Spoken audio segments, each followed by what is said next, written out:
अरमान भाई उस बंदे से पूछते हैं अगर कोई आसपास में बकरा फकरा बेच रहा हो। चलो देखते हैं। अरे भाई। हाँ भाई।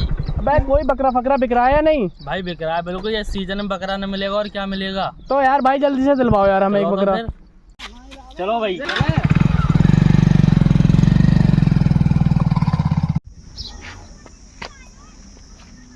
भाई कहाँ है यार भाई यहाँ पे? भाई ये तो रहे आगे गु। अच्छा भाई साहब ये देखो, ये है बकरा। मांग रहे हो इस बकरे का? 20,000। भाई यार उस्ताद तुम कम मांग रहे हो 20,000। भाई क्यों? इसमें जो 20,000 कम बता रहे हो तुम। भाई तुम बकरा खरीदने आए हो, 20,000 तो देख लिए इसके। क्या है नीचे?